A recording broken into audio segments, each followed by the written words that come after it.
A notícia que deu a volta ao mundo em questão de horas. A mãe dela ficou sabendo pela revista People, sabia? O escândalo de maior proporção da história do rock and roll.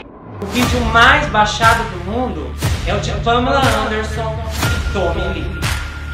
A fita que levou 2 anos, passando de mão em mão até se tornar viral. Em uma época em que a internet estava apenas começando.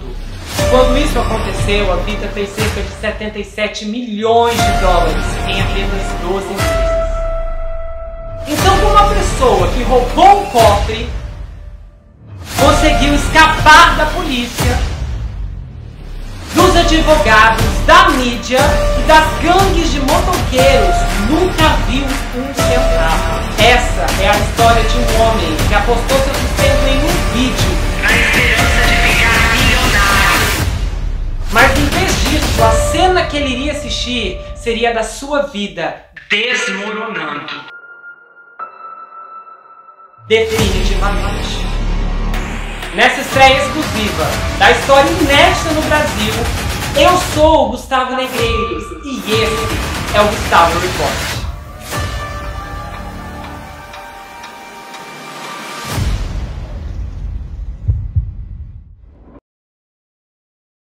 Ei pessoal, bem-vindos a esse canal, eu sou o Gustavo Negreiros, seu psicanalista favorito, e hoje nós estamos em mais uma atração do Gustavo Report. Anteriormente já havíamos estreado aqui com um caso psiquiatra que roubou a vida de seu paciente. Essa história foi dividida em 7 partes, é um caso muito chocante e muito forte, então se você não assistiu, não deixa de conferir. E hoje eu vou contar a história da Pamela Anderson e do Tommy Lee, especificamente aquele momento que marcou a vida deles, e a história está com detalhes riquíssimos e eu tenho certeza que você vai ficar surpreendido. Então eu já te peço que, se você gostar, você se inscreva no canal, dá o seu like porque é muito importante, eu preciso da sua ajuda para crescer, isso me dá forças e motiva e abre as portas para que os trabalhos aqui no canal se expandam cada vez mais. Lembrando que nós temos outras séries aqui, incluindo a série Na Mira de Escândalos, As Mulheres do Presidente, onde eu cubro tudo o que aconteceu envolvendo os escândalos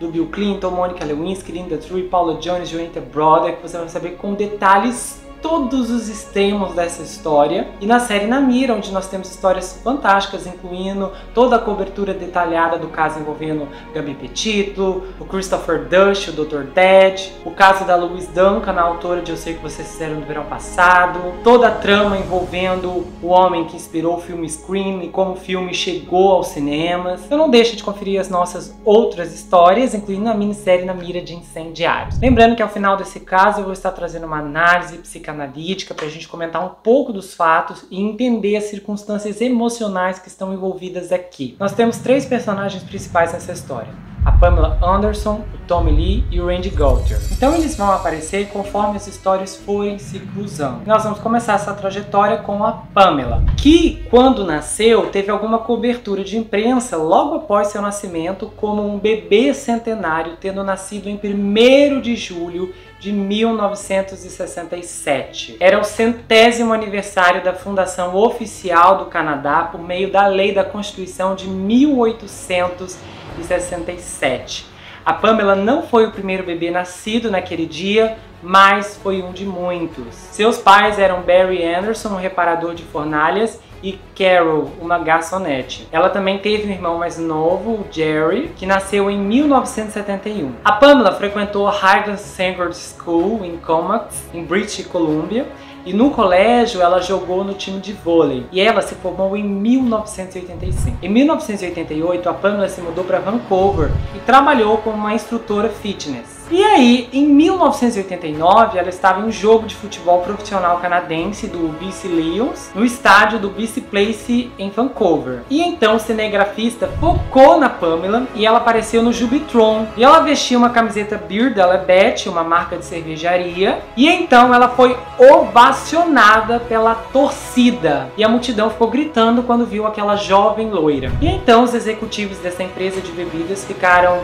impressionados com a repercussão da Pamela e a contrataram para fazer alguns comerciais. Inspirado pelo evento, seu namorado Dan produziu um pôster da sua imagem titulado Blue Zone Girl. E então a Pamela apareceu como uma garota de capa da edição de outubro de 1989 da revista Playboy e posteriormente ela se mudou para os Estados Unidos, estabelecendo-se em Los Angeles para prosseguir na carreira de modelo. Posteriormente, a Playboy a escolheu como Playmate do mês na edição de fevereiro de 1990, no qual ela apareceu na foto do quadrinho. E foi nessa época que a Pamela então optou por fazer uma cirurgia, aumentando o tamanho do seu busto para 34D. Posteriormente, ela aumentou ainda mais para 34DD, vários anos depois. A carreira da Pamela se estendeu na Playboy por 22 anos e ela apareceu em mais capas da Playboy do que qualquer outra modelo. Depois que a Pamela se mudou para Los Angeles, ela ganhou um papel menor como Lisa na série Two Time Girl. Era uma série de comédia da ABC. Ela deixou a série depois de 2 temporadas e ganhou um papel em outra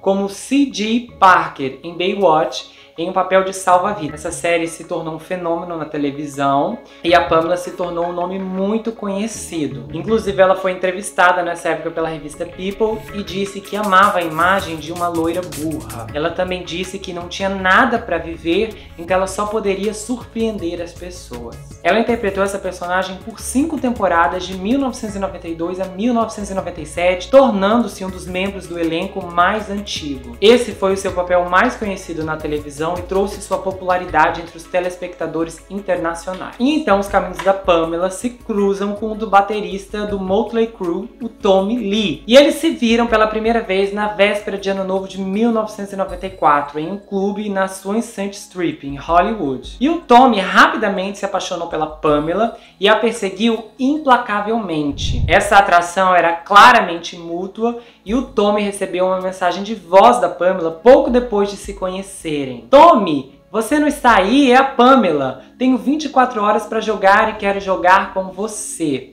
Ela teria deixado esse recado na caixa postal. Tommy imediatamente gastou $500 em brinquedos adultos para usar com a Pamela. Infelizmente para ele, eles não se viram até mais de um mês depois. Porém, quando algumas semanas se passaram, Tommy ficou sabendo que a Pamela iria para Cancún numa sessão de fotos e ele foi para lá. Inicialmente, eles foram vistos bebendo champanhe, cristal e participando de um concurso de biquínis na sexta-noite. E então, eles assistiram outras pessoas dançarem até amanhecer. E aí, numa dessas noites, o Tommy acabou propondo a Pamela e disse: "Quero me casar com você". Poucas horas depois, o casal dirigiu até o hospital local para fazer um exame de sangue e eles providenciaram para que um juiz os reunisse às 8h30 da manhã do dia seguinte. Tudo saiu como livro de histórias, exceto pelo fato de que eles dormiram até às 14h30. Porém, eles chegaram na praia e eles preencheram os formulários pré-nupciais e então estacionaram seus copos plásticos de espuma na areia. A Pamela usava um biquíni branco, ela estava com óculos escuros, um lenço turquesa em volta da cintura, enquanto Tommy usava um shorts na altura do joelho. Nem os recém-casados, nem qualquer um dos 8 convidados do casamento improvisado usavam sapatos. Depois de uma cerimônia civil mexicana, os dois sussurraram um para o outro e o Tommy ergueu sua noiva, carregando-a até a beira da água e a jogou no Caribe. Isso aconteceu em 19 de fevereiro de 1995. Eles se conheciam há apenas 96 horas, ou seja, 4 dias. Essa notícia deu a volta ao mundo, não só pelo imensurável poder de atração da noiva, que seria inclusive precursora das matérias caça-cliques, mas também porque o Tommy era o baterista da banda de metal Motley Crue, um grupo tão conhecido pelos seus excessos. Porém, diversão não era a palavra certa para os pais da Pamela, que inclusive receberam a notícia por telefone. Quando a Pamela contou para a mãe achou que ela estava brincando e não acreditou na filha. E algumas horas depois, a revista People entrou em contato com a mãe da Pamela e aí ela percebeu que era sério mesmo. E ela ficou chocada. E ela disse que essa era a primeira vez que tinha ouvido falar do Tommy e que ela estava perplexa porque a Pamela sempre se interessou pela opinião dela sobre as pessoas com quem estava namorando. E ela disse: "Doeu não estarmos lá. Esta não é uma casa feliz agora." Mas ela concluiu dizendo que a Pamela era uma garota inteligente, que estava trabalhando muito duro e que confiava em seus instintos e que esperava que eles fossem felizes. Então agora nós vamos entender quem é o Tommy Lee. Thomas Lee Bass nasceu em 3 de outubro de 1962 em Atenas, na Grécia, e ele era filho de David Lee Thomas Bass, um sargento do exército dos Estados Unidos. E a sua mãe, Vasiliki, chegou a ser uma concorrente do Miss Grécia em 1957. Um concurso de beleza da Grécia. E ele também tem uma irmã mais nova chamada Athena, que também é baterista. E quando o Tommy tinha aproximadamente 2 anos, o seu pai se mudou com a família de volta para os Estados Unidos e se estabeleceu na Califórnia. O Tommy recebeu suas primeiras baquetas quando tinha 4 anos e a sua primeira bateria quando era adolescente. Ele largou o colégio para seguir carreira na música e começou numa banda chamada Sweet 19. No final dos anos 70, a banda do Tommy, Sweet 19, era uma presença regular no circuito de clubes Sunset Strip em Los Angeles, juntamente com outros artistas promissores, como a Van Halen e a Kitty Rich. E o Tommy e um outro rapaz chamado Nick Six decidiram formar um novo grupo juntos. Pouco depois, o guitarrista Mike Mars se juntou à banda e eles estavam procurando um frontman carismático. Então Tommy mencionou aos outros um cantor chamado Vince Neil, que ele havia conhecido casualmente no colégio. E o Vince se juntou ao grupo e o Motley Crue foi formado. Rapidamente essa banda construiu uma forte base de fãs e lançou seu álbum de estreia Too Fast for Love em 1981, em seu próprio selo independente, a Elektra Records. E a Elektra Records decidiu assinar com a banda logo em seguida, relançando a estreia em 1982. A banda então começou uma série de lançamentos de sucesso ao longo da década, incluindo o álbum Shout at the Devil de 1983. Eles tiveram mais sucesso em 1985 e em 1987. O Tommy usou vários truques durante seus solos de bateria em shows, inclusive enquanto ele continuava a tocar, e essa banda era conhecida por seu comportamento decadente, tanto dentro e quanto fora do palco. Eles consumiam frequentes quantidades de substâncias ilícitas, incluindo inúmeras pílulas fora o álcool. E em 1984, o Tommy se casou com Elaine Starshuk, só que eles se divorciaram em 85. Depois ele se casou com a atriz Heather Locklear em 86, mas eles se divorciaram em 93. Então ele ficou noivo da Bobby Brown, só que esse noivado acabou quando ele encontrou seu próximo amor, que seria a Pamela Anderson. Durante a lua de mel, o casal filmou sua vida conjugal e também um dos seus momentos mais íntimos. Então, posteriormente, na primavera, eles também fizeram mais gravações, o que resultou em um vídeo caseiro de 54 minutos, contendo partes das gravações feitas em um barco e depois essa extensão da primavera. Passado o choque inicial desse casamento e o desgosto dos seus respectivos parentes e agentes, o mundo se rendeu a Pamela e Tommy, porque eles pareciam ter sido feitos um para o outro, pelo menos segundo a mídia. E além disso, apesar do seu aspecto radical, Tommy e a Pamela eram canônicos. Eram bonitos, apaixonados e eram uma máquina de ganhar dinheiro. E esse dinheiro vinha de explorarem a si mesmos e suas marcas. Mas não só. A Pamela e o Tommy já eram famosos por seu trabalho, então tudo isso só potencializou o que eles tinham. E eles assistiram essa fita íntima uma vez quando voltaram para casa, e então eles colocaram em um cofre que ficava escondido debaixo de um tapete na sala de controle do estúdio do Tommy na garagem. E então estava tudo indo bem, o Tommy estava vivendo uma fantasia bem na sua frente, ele tomava martini de manhã, usava substâncias ilícitas às 11 horas, tinha uma esposa extremamente linda ao seu lado. Só que eis que surge uma questão: será que trabalhar na casa de um casal de celebridades é tão bom quanto parece? Talvez não. Quando você está instalando fios, arrancando paredes e pintando várias e várias vezes, porque o interruptor de luz que o astro de rock achou que queria aqui, ele agora quer ali. E no momento em que Tommy Lee e Pamela Anderson despediram abruptamente um punhado de pessoas que reformavam sua mansão em Malibu, recusando-se inclusive a pagar pelo trabalho que eles haviam feito, o eletricista Randy Gouter estava tão cansado das exigências do casal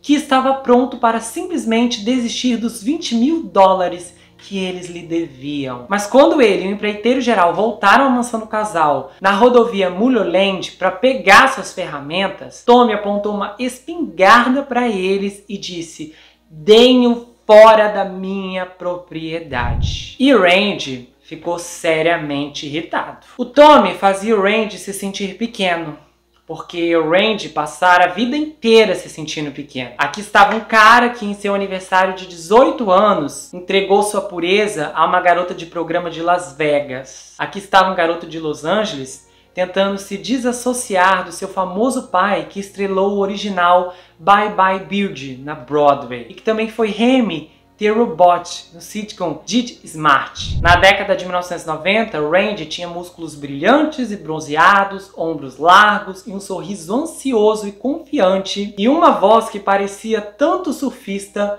quanto Ernie da Vila Sésamo. Ele nunca foi tão popular com as pessoas, mas também nunca foi detido sobre a mira de um revólver. E isso bagunçou com sua cabeça. E agora, ele queria vingança. Ele queria que o baterista se sentisse vulnerável e percebesse que ele era apenas um ser humano e não um deus do rock invencível. Mesmo que o Tommy Lee tivesse vendido 20 milhões de discos aos 32 anos. Então Randy decidiu roubar o cofre gigante que ele sabia que estava escondido na garagem. Aquele com todos os revólveres do Tommy e as joias da Pamela. Só que ele não tinha ideia que no cofre também continha uma fita caseira que lhe prometeria riquezas deslumbrantes e em seguida arruinaria sua vida.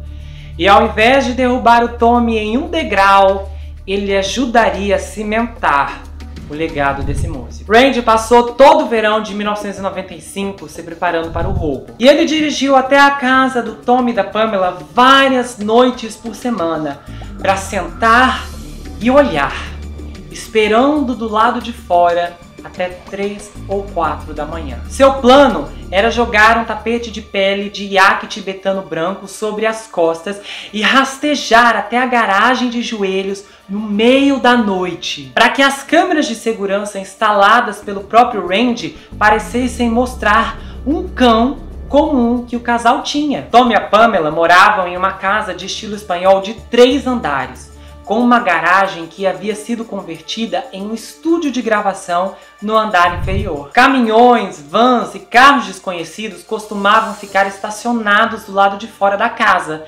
então ninguém suspeitou de nada. A propriedade era adjacente a um terreno estatal, onde os paparazzi se escondiam, e o casal às vezes via microfones pendurados sobre a cerca. A certa altura, o Tommy foi preso por apontar uma espingarda cerrada para a câmera de um jornalista que estava espionando-os enquanto ele e a Pamela se beijavam no jardim. Fotos da Pamela e do Tommy custavam muito caro, já que o público estava obcecado pelo casal que havia se casado em fevereiro. E o casamento anterior do Tommy havia terminado com acusações seríssimas de força bruta, infidelidade e abuso de substâncias e bebida. E em abril de 95, fotos roubadas da Pamela e do Tommy na cama foram parar na edição francesa e holandesa da Penthouse e também para a revista de skins americana chamada Screw. A Pamela ficou chateada no início, mas depois ela disse ao Moveline mais tarde que quando ela viu a primeira Polaroid, ela pensou: "Uau, baby, deveríamos enquadrar isso." Ao longo de suas renovações, que durariam vários anos, o casal passou por várias rodadas de empreiteiros e trabalhadores que eles consideravam indignos de confiança. E eles gastaram, segundo os relatos, uma quantia obscena de dinheiro construindo um paraíso hedonista com vidro em forma de coração e portas de ferro, uma sala de travesseiros, um lago de carpas, um mural de 6 metros do céu e do inferno no poço do elevador. Também havia um balanço de 9 metros na sala de estar, pendurado acima do piano de cauda branca. Tommy disse que basicamente ele transformou a casa em um grande playground para adultos. Eles estavam recebendo placas de mármore de 7 centímetros da França e da Itália, sem contar as festas constantes que aconteciam na casa. Um designer de interiores que trabalhou para os dois disse que eles gastavam dinheiro como se odiassem. Enquanto isso, Randy estava à espreita. No início de outubro, a Pamela deu ali uma festa temática de circo para que ele comemorasse seu 33º aniversário em um rancho na estrada, apresentando brinquedos de carnaval, tigres, engolidores de espadas, uma banda de death metal da Suécia e mais $5.000 em substâncias ilícitas. Cerca de 5 dias antes do feriado de Halloween, o Randy decidiu agir. Eram 3 da manhã, a Pamela e o Tom estavam dormindo no andar de cima, e então ele passou por cima da cerca com um pelo de iaque nas costas e um carrinho de mão atrás dele. Depois de desativar as câmeras de segurança, Randy subiu as escadas e entrou no quarto da Pamela e do Tom. Em seguida, ele foi na garagem, cuidadosamente moveu todo o equipamento de gravação na frente da parede acarpetada que escondia o cofre, incluindo o que o Tommy mais tarde descreveu como um enorme console de gravação, que pesava centenas de libras, bem como alguns racks de engrenagem externa, cada um deles com cerca de 1,80 m de altura. E então o Randy moveu o cofre da Browning sobre o carrinho, amarrou, colocou tudo de volta como havia encontrado e empurrou o carrinho para fora da garagem. Enquanto ele descia a colina em direção à rua, de repente o metal do cofre aciona o portão. E o Randy tomou um susto quando o barulho das portas se abrindo quebrou o silêncio da madrugada. E aí ele se desesperou. Mas ninguém acordou. Para colocar o cofre na parte de trás do seu caminhão não foi fácil.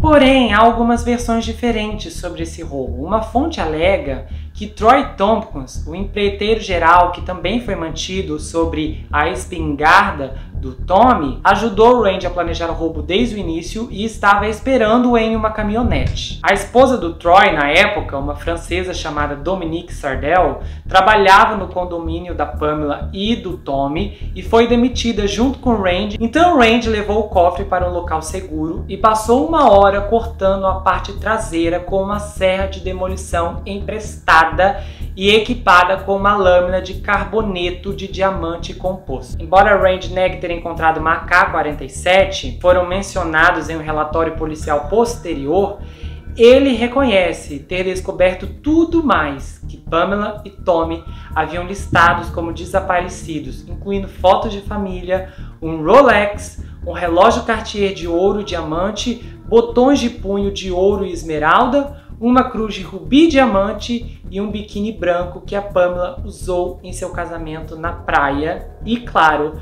uma fita HI-8, o tipo de fita cassete que poderia ser inserida em uma filmadora portátil. Randy levou a fita para um estúdio adulto de North Hollywood, que aliás era o lugar onde ele estava trabalhando.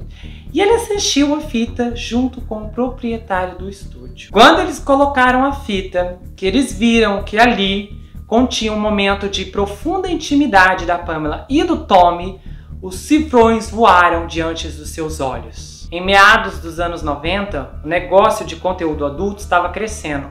Quase todas as casas nos Estados Unidos podiam pagar por um videocassete, e as leis de decência em Los Angeles haviam relaxado o suficiente para sustentar uma indústria de 5 bilhões que produzia centenas de recursos por ano. Quando o Randy veio com a fita ao proprietário do estúdio, que se chamava Milton Ingley, ou também conhecido como Tio Miltler, decidiu que iria assumir esse projeto. Então, primeiro, eles fizeram algumas cópias e destruíram o cassete original, derretendo o involucro. Eles também cortaram a própria fita em centenas de pedaços pequenos e posteriormente eles dispensaram em uma área deserta, perto do Six Flags Magic Mountain. Depois de se desfazerem das evidências, o próximo passo seria encontrar um distribuidor. E uma das primeiras pessoas que o Milton abordou foi o ator e diretor Ron Jeremy, um amigo desde o final dos anos 70, que o Milton conheceu quando costumava se apresentar sob o nome de Mike Michael Morrison. Mas o Jeremy e seu parceiro de produção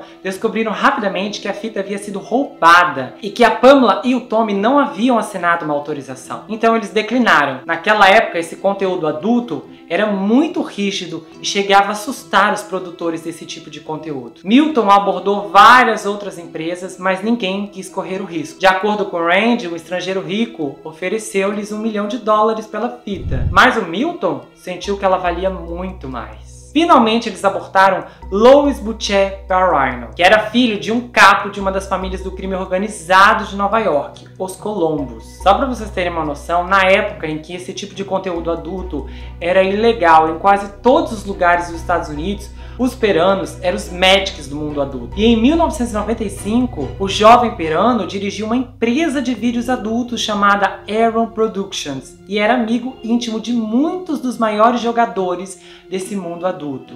Porém, o jovem Louis não se sentiu confortável em lançar a fita da Pam e do Tommy em qualquer posição oficial.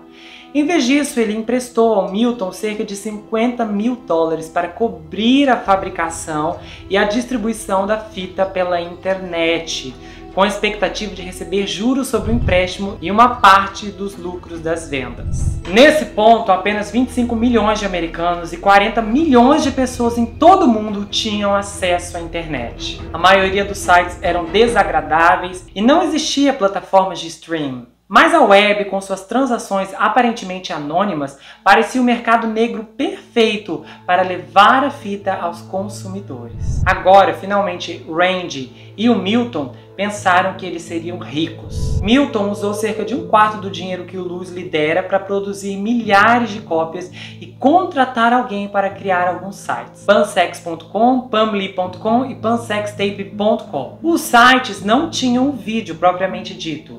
Eles apenas deram instruções para enviar uma ordem de pagamento ao posto avançado de uma empresa canadense de camisetas em Nova York, que então canalizou o dinheiro para uma conta bancária em Amsterdã, com cópias em VHS no valor de $59,95. Milton esperava em breve, assim como Randy, gerenciar remessas de Los Angeles, dirigindo por aí em uma van Dodge branca até os joelhos em videocassetes. Milton foi para Nova York para aproveitar o resto do empréstimo do Louis e eles gastaram $500 em garrafas de champanhe e garotas de programa todas as noites em um quarto no Plaza com muitas substâncias ilícitas. Outro lacaio dos estudos do Milton, Steve Fasanella, cujo esse não é seu nome verdadeiro, não estava trabalhando na empresa quando tudo começou, mas quando ele soube da fita, ele tirou suas próprias cópias. Logo, ele os estava vendendo por $175 cada, tirando do porta-malas de seu carro. Ele vendeu 500 cópias dessa forma, ganhando cerca de $75 mil. Steve aconselhou Randy a fazer o mesmo para ganhar algum dinheiro, no caso do Milton ter para trás na negociação deles. Mas o Randy permaneceu leal. Vamos entender um pouco a origem do Randy. No final dos anos 80, ele se aproximou da multidão de San Fernando Valley e então teve um encontro às cegas com a estrela de filmes adultos Erica Byer, nascida como Amanda Gant. Ela era uma garota do sul que fazia quiabo frito, cujo pai era o procurador-geral adjunto do Alabama. Os dois foram morar juntos depois de apenas 6 semanas e ela convenceu alguns diretores de que seu novo namorado havia feito filmes adultos antes.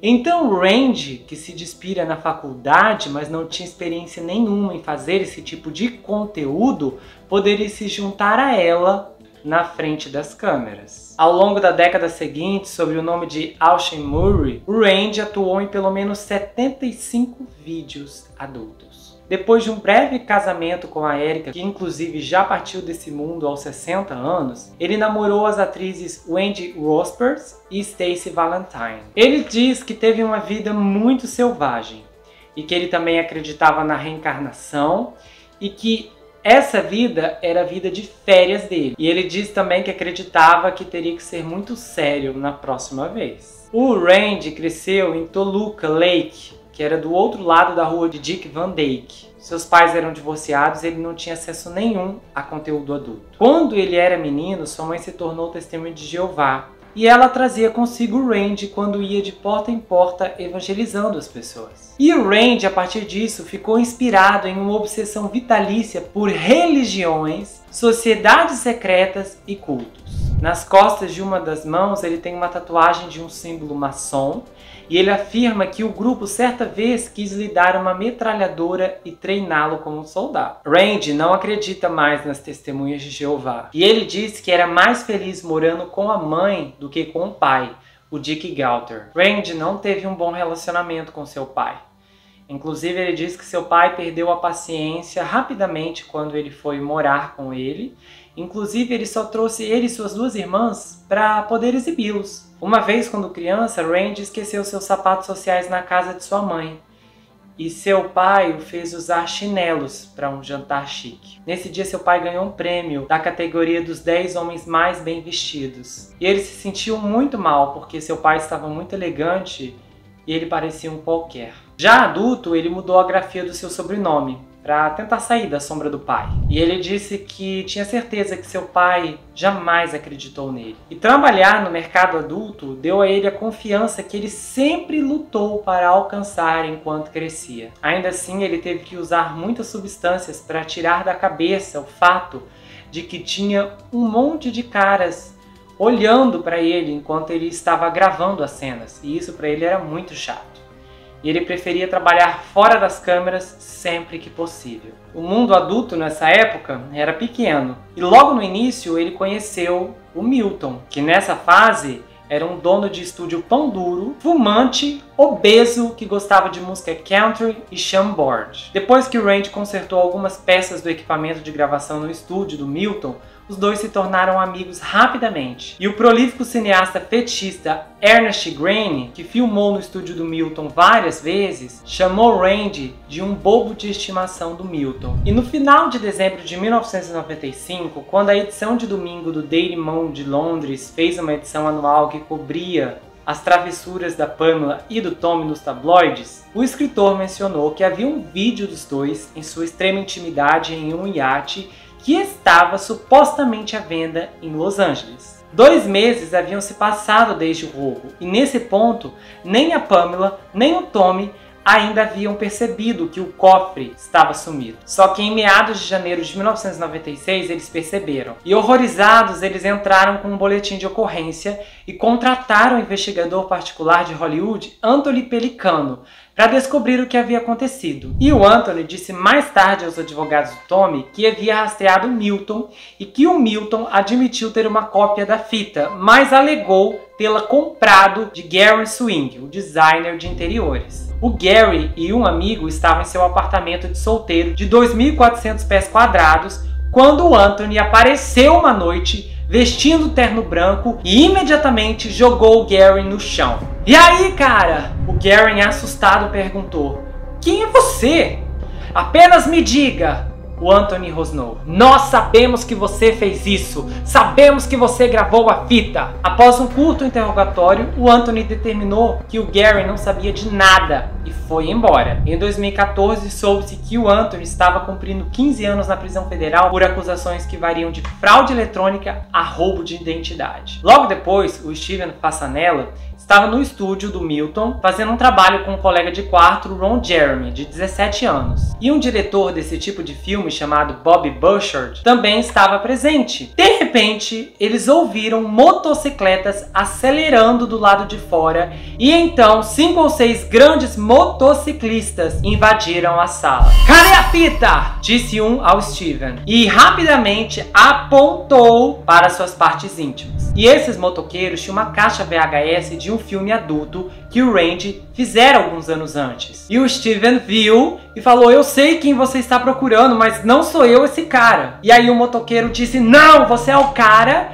E ele segurou a tampa da caixa esfarrapada e amassada perto do rosto do Steve. E então ele comparou e viu que eles não eram a mesma pessoa. Só que aí ele e os outros motoqueiros começaram a debater entre si se o Steven era o cara da foto. E no final eles concluíram a mesma coisa que o motoqueiro original. E aí o motoqueiro que estava com aquela ameaça nas mãos finalmente anunciou: "Diga àquele homem que vamos voltar e vamos provocar um grande acidente, a menos que a fita seja colocada de volta. Os motoqueiros começaram a passar pelo estúdio todos os dias, às vezes 2 vezes no mesmo dia. Eles estavam procurando o Randy e o Milton. Se o Randy estivesse lá quando ouvia as motocicletas, ele e o Steve corriam para o telhado e pulariam no topo da oficina ao lado. O Steve morava a 2 quarteirões de distância, então se eles conseguissem sair por uma porta lateral, estariam seguros. De acordo com o Randy, o Tommy até mandou uma de suas amigas, que era estrela também desse tipo de filme, Candy Vegas, para tentar seduzi-lo a devolver a fita. Mas tantas cópias da fita já existiam que os esforços eram infrutíferos. Com tantas pessoas atrás dele e da fita roubada, o Randy ficou cada vez mais paranoico e quase sem dormir. Ele começou a se hospedar na casa de Fred Pintadoce, que trabalhava também como diretor desse tipo de filme, e ele também dirigia um teatro adulto em São Francisco, chamado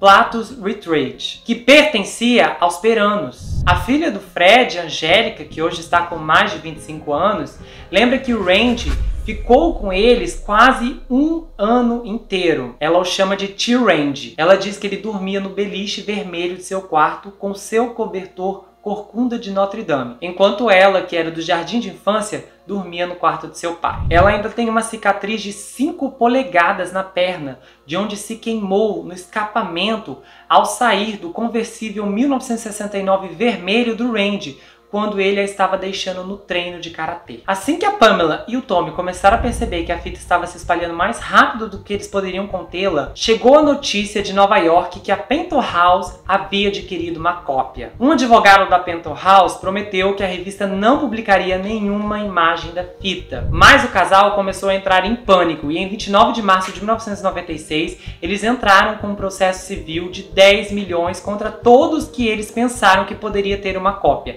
incluindo a Penton House, o Milton, o Randy e mais 3 funcionários que eles haviam demitido. No dia seguinte, vans de notícias estavam estacionadas ao lado de fora do estúdio do Milton e da casa dos pais do Gary Swing, o designer de interiores. Uma fita íntima foi roubada de um dos casais mais famosos do mundo. Todos queriam saber mais. O juiz negou o pedido da Pamela e do Tommy para uma ordem de restrição temporária contra a Penton House, e a revista publicou sua edição de junho com a Pamela na capa e uma descrição por escrito da fita, incluindo algumas coisas que a Pamela e o Tommy haviam conversado na gravação. Porém, ainda assim, a Penton House não tinha permissão dos direitos autorais para usar as fotos da fita. Então eles ilustraram o artigo com as Polaroids roubadas que haviam sido publicadas no exterior. Em agosto, outro juiz de Los Angeles recusou-se a conceder a Pamela e o Tommy uma injunção permanente contra a Penton House, principalmente porque era praticamente inédito um tribunal impedir um meio de comunicação de publicar algo antes de fazê-lo. O mais alarmante para Pam e para o Tommy, embora ela já tivesse pousado várias vezes e ambos já tinham discutido sua vida íntima em entrevistas, o advogado da Penton House argumentou que o casal havia perdido seus direitos de privacidade em relação ao conteúdo do vídeo. E como a Penton House recebeu a fita de uma fonte e ninguém da revista esteve diretamente envolvido no roubo, escrever sobre seu conteúdo era um jogo justo. Além disso, a filmagem continha momentos deles usando substâncias ilícitas. No entanto, como a Pam e o Tommy haviam se filmado, o casal ainda mantinha os direitos autorais sobre a fita, uma legalidade compreendida por todos os produtores de filmes adultos que o Milton havia abordado. Então a Penton House evitou imprimir fotos ou vender a fita mesmo depois de ganhar o caso. Enquanto isso, ninguém citado no processo reconheceu formalmente ter uma cópia. Os outros 2 funcionários que eles estavam processando responderam às acusações, que incluíam um processo separado por fraude com um processo próprio, alegando que o casal de celebridades devia a ele cerca de $120 mil em materiais e custos trabalhistas. Esse caso foi encerrado em 1997. E durante a primavera e o verão de 1996, a papelada legal continuou a chegar ao estúdio do Milton, embora nem ele, nem o Randy tivessem contratado um advogado. Com os advogados da Pamela e do Tommy vindo de uma direção, a gangue de motoqueiros de outra, e o Lou esperando, começando a fazer perguntas sobre quando ele poderia ver algum retorno do seu investimento, o Milton decidiu dar o fora de Nova York. Então ele foi para Holanda em busca de mais garotas de programa, mais substâncias ilícitas e mais tempo agachado sobre computadores, postando milhares e milhares de anúncios em fóruns e grupos de notícias voltados para adultos. Quando os vários sites que vendem a fita ainda estavam funcionando, eles estavam processando pedidos como loucos. Mas uma vez que algumas entregas em massa foram lançadas, a lógica da internet tornou-se evidente. Se Milton e Rand podiam roubar uma fita e vendê-la por meio de um site sem direitos autorais ou uma rede de distribuição convencional, por que não poderia outra pessoa simplesmente comprar a fita de um deles e fazer o mesmo? Uma onda de sites imitadores começou a aparecer no final de 1996, incluindo NakedCelebs.com, Panwatch.com, bobsnudecelebs.com. Então os lucros diminuíram e o Milton ficou desesperado. Ele fez o Rand supervisionar a venda do seu estúdio e a sua filha veio do Texas para Los Angeles para vender seus adereços e equipamentos. Em uma tentativa de impedir a hidra da pirataria de crescer mais e mais, por volta da primavera de 97, ele interrompeu os carregamentos e postou um anúncio de que todos os pedidos pendentes seriam enviados em 27 de setembro de 1997. Mas o Lois ainda precisava ser pago. E o Rand diz que o Milton conseguiu obter o empréstimo inicial de volta para ele, mas ainda lhe devia os juros. Milton sabia que o Lois tinha câncer e pensava que se esperasse muito tempo na Europa, o Lois iria partir e a dívida simplesmente desapareceria. O Lois estava convencido de que o Milton estava escondendo o dinheiro, mas não conseguia descobrir se o Milton estava cortando o Rand por um pedaço ou se o Rand levava centenas de fitas para o correio todas as semanas por quase um ano sem ver nenhum dos lucros. Então, em uma noite, Lois convidou Rand para um jantar. Com linguines e ostras, ele enfiou colheres de chá de cherries no merlot de Rand. Ele fez isso pensando que Rand não estava vendo. Só que depois do jantar, ele trouxe bebidas muito fortes. E em pouco tempo, Rand estava completamente sem seus sentidos. E Lois estava disparando pergunta após pergunta contra ele. Onde está o dinheiro? Onde você e o Milton estão escondendo? Felizmente para o Rand, ele convenceu o Lois que não havia feito nada errado. Mas infelizmente para o Rand, o Lois decidiu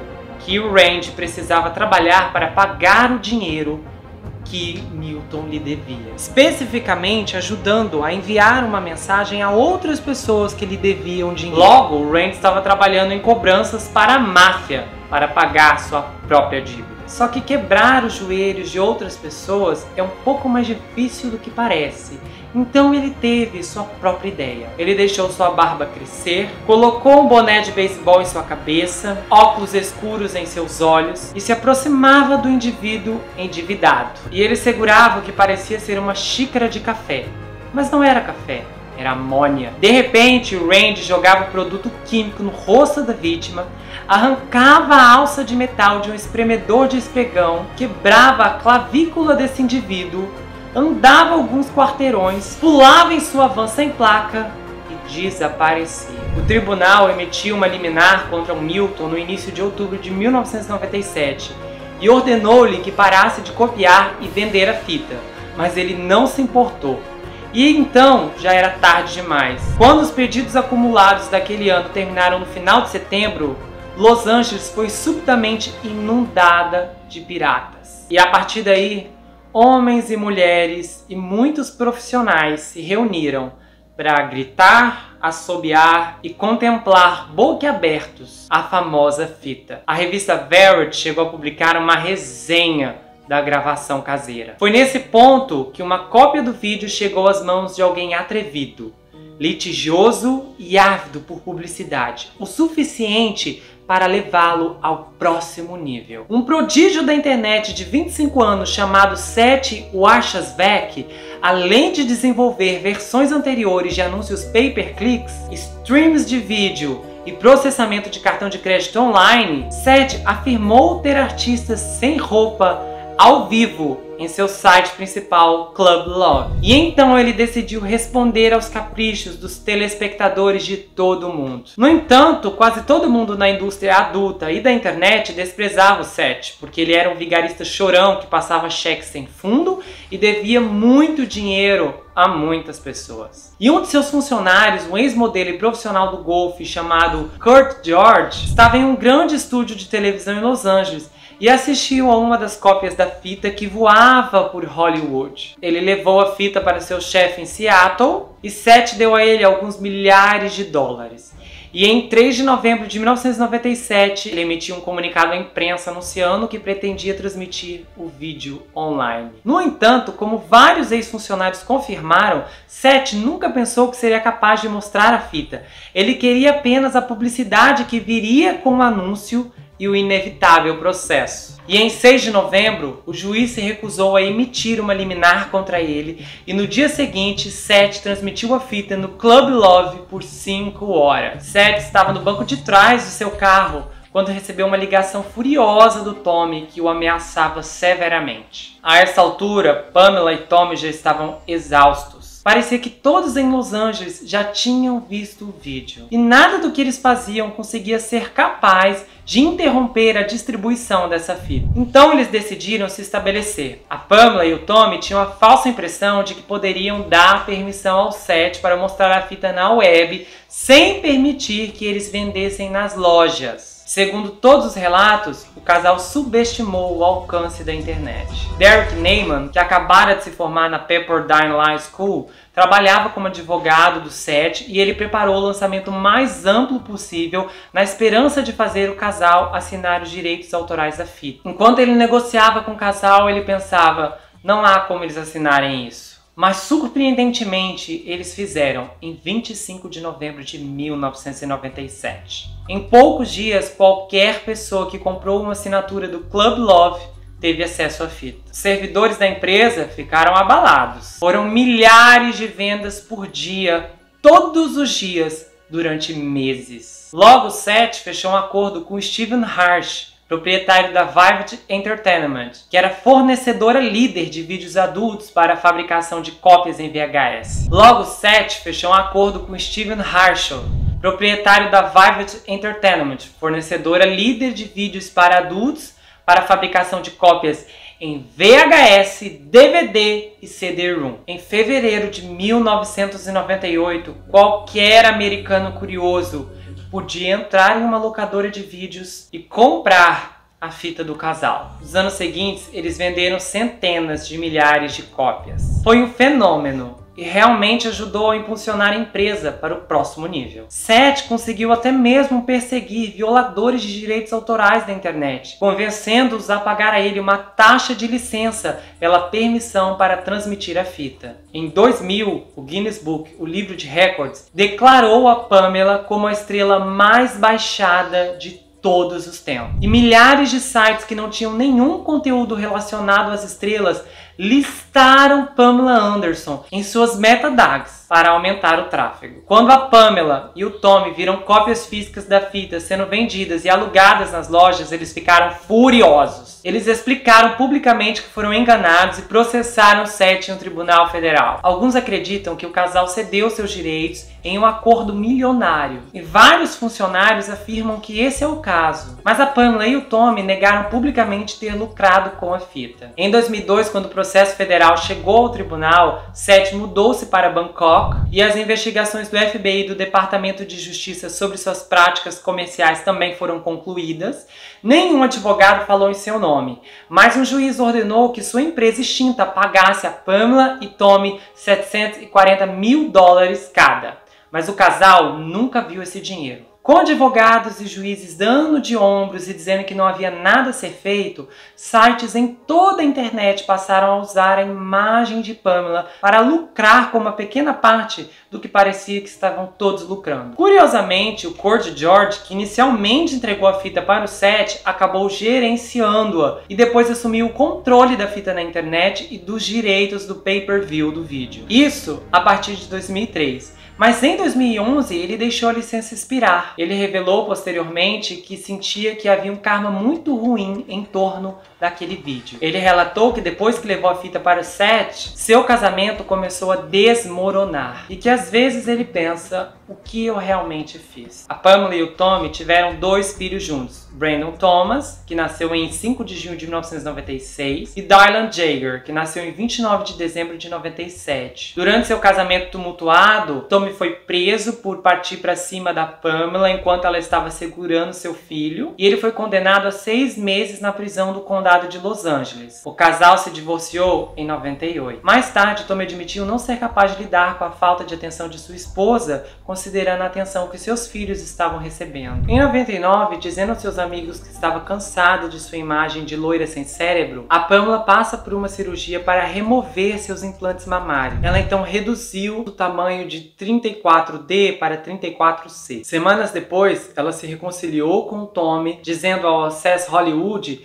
que ela e Tommy eram mais fortes unidos do que separados. Ela também disse que ele havia evoluído como pessoa e suspendeu a ordem de restrição, permitindo que Tommy visitasse seus filhos. Em 2006, a Pamela se casou com Kid Rock, depois de reacender seu relacionamento e anunciar seu noivado em julho. Ela já tinha noivado dele em 2003, mas no fim, eles pediram divórcio em dezembro. Em 2007, entre os sets de seu show de mágica em Las Vegas, a Pamela se casou com seu amigo de longa data, Rick Salomon, e em dezembro, após 2 meses de casamento, a Pamela pediu o divórcio de Rick. Posteriormente, eles tentaram resolver as coisas, mas não deu certo, e o casamento foi anulado em março. Em 2008, a Pamela e o Tommy decidem reatar, dando outra chance ao seu amor, mas esse reencontro dura muito pouco, pois a seguir a Pamela começa a namorar o surfista eletricista Jamie Padgett. Já em 2014, 7 anos depois de se casarem pela primeira vez, a Pamela e o Rick se casaram pela segunda vez. Porém, eles se separaram depois. E então, em 20 de janeiro de 2020, a Pamela se casou com o produtor de Hollywood Jon Peters. Já em 1º de fevereiro, a Pamela anunciou que ela e o Jon haviam se separado. Ela também revelou que nunca foi legalmente casada com ele. Já em 24 de dezembro de 2020,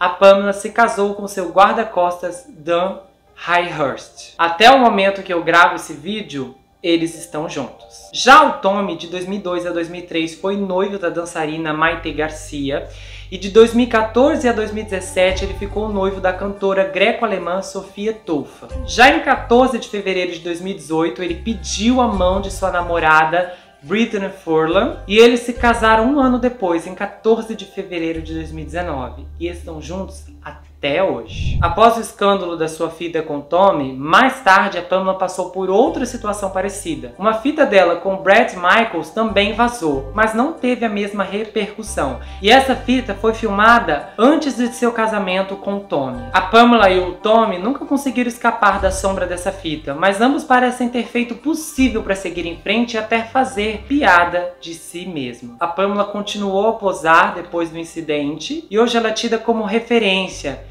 em um mundo onde a internet estava engatinhando e se tornando marca registrada do vídeo mais baixado do mundo. O humorista Howard Stern disse que era a melhor fita que ele já havia visto em sua vida e que o legal nisso era que ele podia viver a vida deles com eles, através da fita. Originalmente, a fita fez cerca de 77 milhões em menos de 12 meses, e isso apenas em vendas legítimas. Tanto Milton quanto Randy deixaram o mundo adulto para sempre após o desastre da fita. E depois que o Lewis finalmente sucumbiu ao câncer em 1999, o Milton voltou para a Califórnia, desgrenhado e sem dinheiro. Ele logo foi morar com sua filha, onde permaneceu até perder a vida em 2006. Randy diz que ama o Milton, mas que ele enganou a todos. Cansado de ver seus amigos dessa indústria presumindo que ele estava escondendo uma grande fortuna,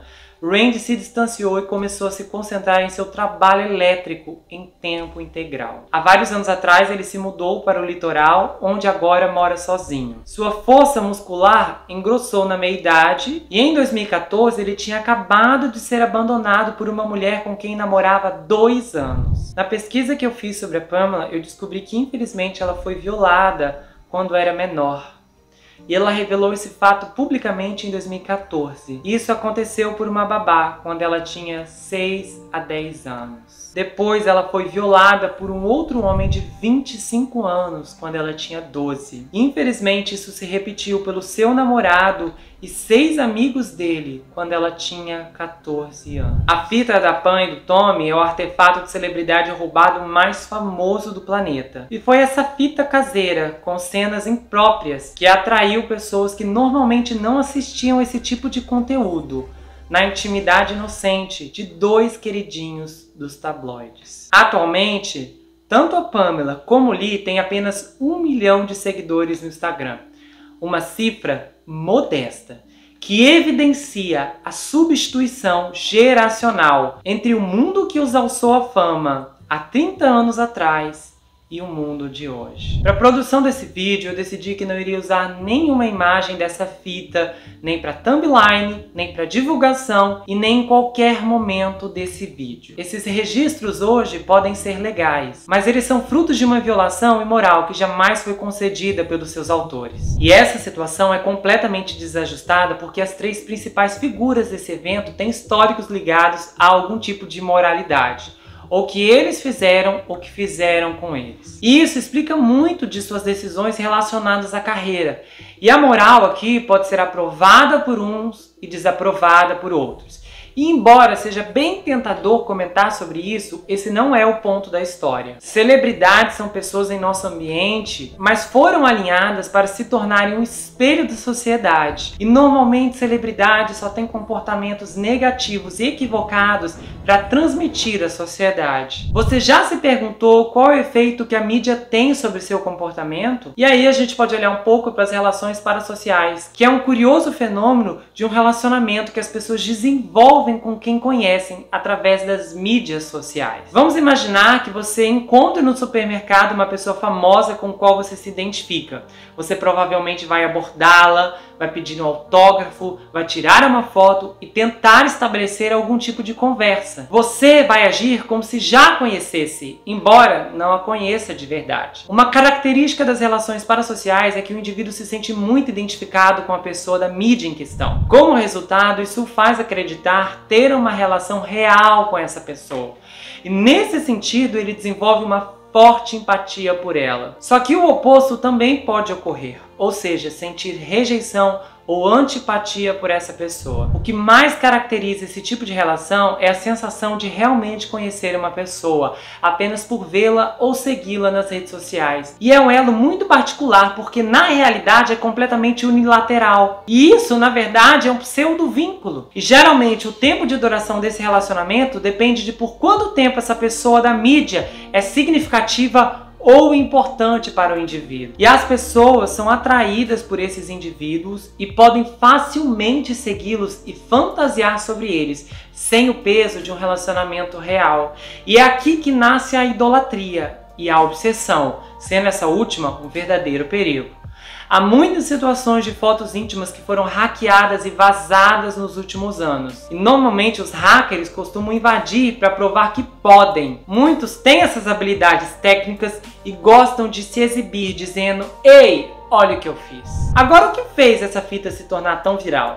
E quando eu olho aqui, eu vejo uma força equalizadora na circulação pública da imagem e do vídeo privado de um casal celebridade. A circulação não consensual permite que pessoas comuns exerçam poder sobre as celebridades. E a dinâmica de poder é fundamental para essa cultura. Essa visão inadequada da vida dos famosos fez com que essa oportunidade permitisse que as pessoas comuns sentissem que entendiam suas estrelas favoritas e que até então estava fora de alcance. E nesse caso, a única maneira de saber a versão autêntica da celebridade é roubando-a. Considerando que àquela altura ambos já participavam de vários programas de televisão. Então o público, não mais saciado por essas versões encenadas da vida real, agora tinha algo intrigante e cru que deveria estar fora dos limites. Era uma versão mais severa de uma foto indesejada de paparazzi. E infelizmente nesse caso a imoralidade falou mais alto. Não tem problema, não é errado, não tem nada a ver. E o respeito vai se diluindo no meio das desculpas, para fortalecer a mentira de que o que estava acontecendo não tinha nada a ver comigo, porque não fui eu quem vazei. Então, logo, não tem problema eu assistir. Uma das primeiras palavras que o ser humano aprende é mamãe ou é meu. Significa que as inclinações egoístas se desenvolvem desde cedo. Isso é meu, eu posso, eu faço, eu tenho direito.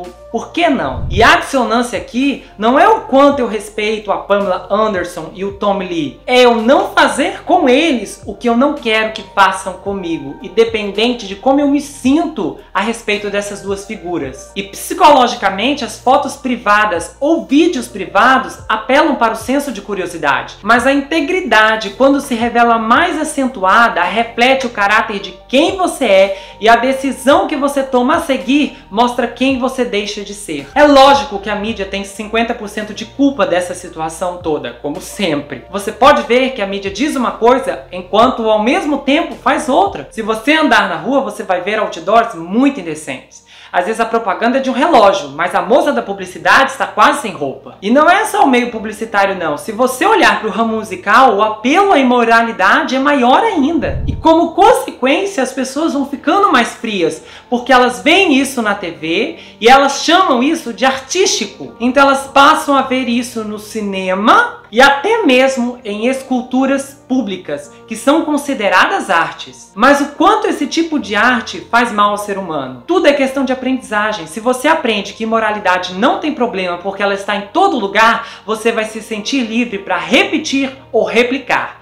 O resultado é o aumento da violação de menores. Infelizmente, o que aconteceu com a Pamela em sua infância está acontecendo cada vez mais com outros menores. E a raiz do problema começa na estrutura visual dos meios de comunicação, que estão cada vez mais libertinosos. E ou você faz parte do problema, ou você é uma vítima dele. Quantas fotos sensuais você tem nas suas redes sociais? E eu não estou falando só para mulher não, porque eu vejo que os homens hoje estão na mesma proporção. A frequência de publicações de fotos assim estão crescendo dia após dia. E nada do que eu estou dizendo aqui é para te ofender, pelo contrário, é para fazer você refletir. O que você queria quando você postou aquela foto arrasadora no seu Insta? O que você queria provar? Você acha que quando você posta uma foto super sedutora nas suas redes, você está mudando a vida de alguém? Você acha que alguém vê aquela foto e diz: nossa, com certeza mudou minha vida, vou lutar mais um dia, porque com certeza isso me inspirou. Quantas vezes uma foto sua não serviu como um gatilho para um desconhecido que passou pelo seu Insta e então sofreu uma recaída de um vício que ele estava tentando controlar? Aí você pode dizer: ai, mas não era minha intenção e eu não tenho controle sobre isso. Mas infelizmente o mundo não gira em torno de intenções, ele gira em torno de ações e reações. Não querer fazer mal a alguém não significa que você não está fazendo. Ai, mas eu gosto de postar, eu me sinto bem assim. E os predadores, eles também gostam de olhar. A quantidade de predadores que se alimentam desse tipo de conteúdo é gigante. As pessoas estão se expondo tanto que só restou expor o que é mais particular. O físico, o corpo. No passado, as únicas pessoas que eram expostas voluntariamente ou involuntariamente eram os artistas. Hoje em dia, a fronteira cedeu e qualquer um pode ser o próximo. Mas eu quero reforçar que a consequência não vai recair apenas sobre quem está promovendo o conteúdo, mas também sobre os que estão consumindo. Se você gostou desse vídeo, se inscreve no canal. Eu espero que você tenha gostado de mais uma edição do Gustavo Report. Não deixa de conferir os outros casos aqui do canal. Confira o psiquiatra que roubou a vida do seu paciente. Eu tenho certeza que você vai gostar e muito. Não deixa de me seguir no Instagram, Gustavo N Psicanalista. Eu também tenho um canal no Telegram. E eu tenho outro canal de cortes, onde as análises dos vídeos estão postadas separadamente lá. Se você quiser saber mais do meu trabalho, eu tenho meu livro, O Perfeito Estranho, que é um suspense inacreditável sobre um rapaz chamado Jack Wilbur, que se vê preso em uma série de maldições hereditárias enquanto precisa lutar contra o serial killer que está escondido em sua própria casa. O livro é em formato roteiro e a história é repleta de reviravoltas que vão te surpreender. Você pode adquirir o livro pela Amazon, pelo Kindle ou então pelo meu site, onde você recebe o livro autografado, com marcadores exclusivos e com um pôster também. A gente se vê no próximo caso e não se esqueça que aqui você sempre vai ter um amigo. Até mais, pessoal!